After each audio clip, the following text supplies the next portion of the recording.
Freedom! Shalom friends! Passover's coming up and we don't want you to miss out on the immense opportunity to have the best night of your life. If we want to be spiritual, we have to find the spirit in our rituals. And one of the main themes we have in the Passover seder is the idea of four. There are 4 sons, there are 4 questions, there are 4 cups of wine. And we got to understand what these 4 levels are. Our sages teach us that there are 4 aspects of life: physical, emotional, mental, and spiritual. So if we can get this right, we can find freedom on all these 4 levels of our being.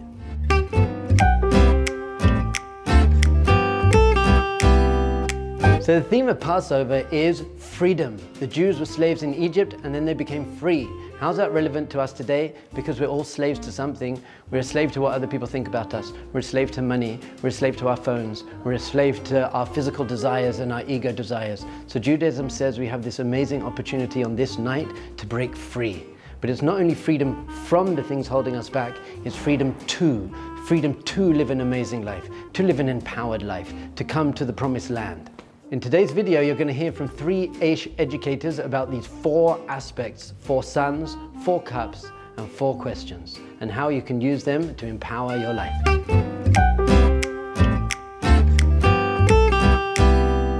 So for many people, the highlight of the Passover Seder is the 4 cups of wine. And you think to yourself, yeah, wine, chug, chug, let's go. But Judaism says there's actually a big depth to what wine is. We use wine at our weddings, at circumcisions, at all of our holy events. Wine plays a major role. And what's it teaching us? It's teaching us how to get involved in the physical world, but in a conscious way. So I grew up in London and the whole society was all about success. Success in terms of clothes and money and cars. And it was all about pleasure seeking, partying and drinking and clubbing. And it was a great life, but I realized that that's not actually going to take me to living a life of high values and self-respect. So then I went to Asia, 6 years. I was a Buddhist monk and I fasted for a whole week once, just 2 cups of water. I did silent meditation retreats. I got away from physicality. But then I realized that's also not the way. So finally I came to Israel, and Israel is in the middle of the East and the West. Judaism teaches that there is a way to be involved in the physical world, but on a highly conscious level. So we can have money, but we just give at least 10% of our money to people who need it. We can eat nice food, we just make sure it's kosher and we say a blessing before we eat and after we eat. We can have physical intimacy just with the right person at the right time, in the right way, with the right intention. So wine is teaching us something very important. You can just drink wine and get violent and aggressive and arrogant, or you can take the wine and say, no, I'm going to engage in it with moderation, just to uplift my consciousness a little bit so I can see beyond the physical, external, material reality and tap into a higher place within myself. So this whole video is about 4 and the significance of 4. We learn this from the Torah itself. When God says to the Jewish people, I'm going to save you from Egypt, he uses 4 phrases. I'm going to take you out, I'm going to rescue you, I'm going to redeem you, and I'm going to take you to me. And this represents the 4 levels of ourselves: physical, emotional, mental, and spiritual. We have a body, we have a heart, we have a mind, and we have a soul. So during your Passover Seder, when you take the first cup of wine, think to yourself, am I a slave to my physicality? Do I just fulfill all my physical desires without thinking about it? Or can I engage in the physical world, but in a conscious way where I'm enjoying it, but I'm using it to connect to something higher? For your second cup of wine, think about emotional. Are you emotionally a slave to what other people think about you? Are you a slave to the world around you? Do you get your happiness based on things going your way? Or can you say, no, my happiness comes from a deeper place within myself, from having a good attitude to life? In your third cup of wine, we're in the mental. Am I a slave to my own thoughts? I'm not good enough. What's wrong with me? It's not fair. Or can I choose which thoughts do I want to live with in order to make me a free person? I'm not a slave to my mind. I can control my mind and use my mind to think higher things. And by the time you get to the 4th cup of wine, and it helps that you've had 3 cups of wine before this, you can think spiritually. What am I doing to invest in my spiritual life as well? Is it all about work and achievements and relationships? Or am I taking some time just to sit down and have gratitude for all the good things in my life? Are you taking time to just have wonder? Look around the world, we're such a slave to our achievements in our society. We never stop and just hear the birds singing and look at the beautiful blue sky and the mountains. So my friends, don't miss this incredible opportunity. It comes around once a year. The Passover Seder isn't all about just chugging 4 cups of wine and saying some words from the book and then stuffing our faces. It's about finding freedom. Physical freedom, emotional freedom, mental freedom, and ultimately spiritual freedom to express ourselves as happy, conscious Jews in this world.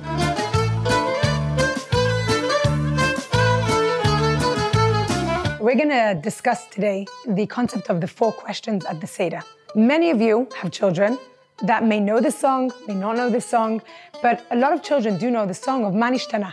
Ma nishtana is 4 questions that are asked at the Seder right at the beginning of the Seder after everyone's finished fighting over what chair they're going to sit, if their food is going to be straight, if their plate is nice, after all the arguments. Maybe that doesn't happen in your house, but it definitely happens in my house. Then we start the whole Seder with the concept of 4 questions. There are 4 questions that are asked. 1, why do we eat matzah? 2, why do we eat maror, the bitter herbs? 3, why do we dip twice in salt water? And 4, why do we sit leaning when we're eating? Now, I think that one of the most amazing fundamental aspects in Judaism, and many people don't know this, because in the world that we live in today, we don't really value questions. Especially as a parent, and sometimes as an educator, sometimes people ask questions that are not relevant, and they seem silly, stupid. And Judaism teaches us that the Seder night, which is the source of the energy of the Jewish people becoming free and freedom, and we'll speak about that in a few minutes. Before we do anything, we value the concept of questions. Not only we value, we encourage questions. In our house, anyone who asks a question, it actually becomes a bit silly after, because everyone who asks a question gets a little sweet, like a little smarty. And then at the end of the Seder, people count how many sweets they have. That's just a cute idea that you can do if you want them to be high on sugar. But if not, you could just give them a raisin or a grape every time they ask a good question. But the concept of encouraging them, it's like a muscle that needs to work hard to ask the questions, because we value questions. Why do we value questions? Because when I ask a question and I get the answer, that becomes me. That becomes the root of who I am. I understand it for myself, not just because my teacher told me or my parents told me. We still have to listen to our parents, and we have the concept of kivud avaim, to honor our parents. But when I know something for myself, then you can't compare the difference than if I just know something because somebody told me. So the 4 questions are there to get the kids to be encouraged to ask questions. So I would put it out there as an advice, if you're a parent, a teacher, an educator, or you're a boss in a big company, that when anyone asks you a question, firstly, encourage the questions, because that means that they want to learn. Secondly, when the question is asked, make sure that you value it. Don't dismiss any question, even a stupid one. I have a 20-year-old son that may ask a deep question about free will and about God's creation of the world. And then my 4-year-old daughter might ask me a silly question of, why have I got lipstick on today? No question is stupid, and no question doesn't deserve its full attention. So that I would say as an advice, just as a small thing, value questions, encourage them, and make sure that people want and feel comfortable to ask you questions. I know that even with my kids, sometimes they say, Ima, I know you're going to say no. And I always say, even if I'm going to say no, ask me. Because when you ask me, then I build a relationship. So when we ask questions about Judaism, you're building a relationship. And there's no more important thing than to start the Seder with asking questions, encouraging your children to ask questions. When we look at the order of the questions that we're asking, we see something absolutely phenomenal and a very important fundamental point in Judaism. We see that the first question is matzah. We're speaking about the concept of why we're eating this bread, this thin, like a cracker. And then after that, we're speaking about the bitter herbs, and we're speaking about why do we dip twice. And there's something incredible that is teaching us in these questions, and that is that we're all going through difficult things. I don't think I've ever met in my life and in my work life anyone that has not gone through something that's difficult, a challenging thing, something that maybe, cause them a bit of difficulty in their day-to-day life. However, Judaism tells us something beautiful. It says that whenever we have something that's difficult, that's challenging, the bitter herbs, the pain that the Jewish people went through, the first thing is that God has given us the matzah. The matzah is the bread that signifies redemption for many reasons. But the concept of this bread, this cracker that we're eating, It refers to the redemption of the Jewish people, where we left very quickly, we didn't really have time for the bread to rise, and it signifies the concept of who we are as real people. And therefore, Judaism says to us that before we experience any difficulty, any challenge, we always have the answer within us that is going to be able to give us the tools to get through what it is that we need to go through. So with the questions, that we look at the questions, we see the beginning is not a pain, it's not a difficulty, it's actually redemption, it's actually freedom. And each one of you, each one of us, has the ability to connect to the challenges that we have. Before that, to understand that we have the toolbox of all the different things that we need to achieve, all the different tools that we need to be able to go through this difficult time. And sometimes it's very difficult, because when we're going through this difficult time, it's paralyzing. And I'm sure that the Jewish people felt that this paralyzed state in Egypt, that they weren't able to come out. They're never going to be able to be free. But we have something hidden, some hidden tip inside. The Judaism says to us that God always gives us the tools.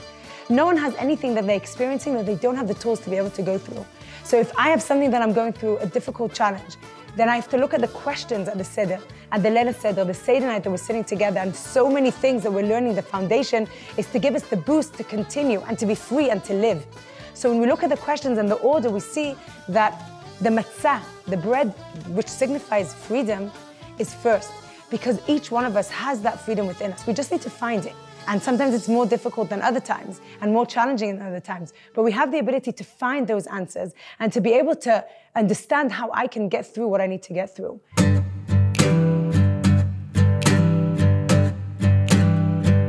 Hey everyone, so we're talking about these powerful patterns of fours that show up at the Passover Seder, right? 4 cups, 4 questions. And then there's this one section at the Passover Seder where we talk about 4 children. 4 kids who all ask, what's Passover all about? 4 different kids, the wise kid, the rebel kid, the simple kid, the kid who doesn't even know what to ask, right? Now, just for some background, in case you're wondering, why are we even talking about kids asking questions? It actually comes from the Torah. There's 4 different times in the Torah where it describes children asking their parents, what's the Passover story all about? And we're told that our job is to make sure that we tell the next gen all about our history and the story of Passover. But what's really interesting is that instead of just seeing it as 4 questions, the rabbis noticed that each time the question was asked, it was asked differently, which inspired this idea for the 4 children. That every single one of us have questions, but all of our questions are different, and all of our motivations for questions are different. And I think there's a super critical lesson here. That whether you see yourself as the wise guy Jew, or the rebel Jew, or the I don't know anything Jew, whatever Jew is you, okay? Your question is an important question. And that there are answers to questions. But we all need to find the answers that speak to us. And by the way, to keep getting great answers and great content, make sure to hit subscribe below so that you keep getting good answers. But I want to share another powerful idea with you. The picture that's painted for us when we look at these 4 children at the Passover Seder is that they're all so different. You've got the picture-perfect wise guy rabbi Jew. You've got the rebel Harley Davidson Jew. You got the I don't know what it means to be a Jew. You've got all of them. They're all so different. And I would guess they all probably disagree with each other. But they're all sitting at the same table, telling the same story, even though they might disagree. You see, we're all part of one family. Yeah, we argue, we differ, we're divided at times, but we're all sitting at the table telling one story, our story, because we have shared memories and we feel each other's pain. We're brothers, we're sisters. And we know that in tough times, we know we can count on each other. Sitting at the same table, telling the same story. You know, I know that October 7th is on all of our minds. Shortly after the 7th, I actually went to Israel and I visited some displaced families. They were from a kibbutz called Shlomit. I met this one woman. Her name was Cohen. She has 8 children, and she told us that the kibbutz she's from is just right near Gaza. Her husband, his name was Aviad. He was a volunteer for security on her kibbutz. And 6:30 in the morning, they started hearing all these explosions. Now, she explained to us that there's another kibbutz right near hers called Pri Gan. And they had gotten an alert that a terrorist had actually entered into Pri Gan. And Donna said that the way it kind of works in the culture, in the kibbutzim, is that each kibbutz is responsible for themselves. They have their own security, their own teams, their own volunteers, and there's really no reason why one kibbutz should have to go to another one. She also mentioned that Pre-Gan, where they had this infiltration, is an elderly kibbutz, a very liberal left kibbutz, a non-religious kibbutz, whereas hers was a younger, more religious, more right-leaning, very different. But even though they're so different, and even though they have no responsibility for each other, they knew that because Pre-Gan was an elderly kibbutz with less security, the chances were that they might be wiped out pretty quickly. So her husband Aviad got in a car together with his friends and they rushed over there. They ended up in this long gun battle at Pre-Gan, and unfortunately, Donna's husband Aviad never came home. Him and his friends were all murdered that day. But because the terrorists were fighting Aviad and his friends, they weren't able to go house to house and wipe out that kibbutz like they did to others.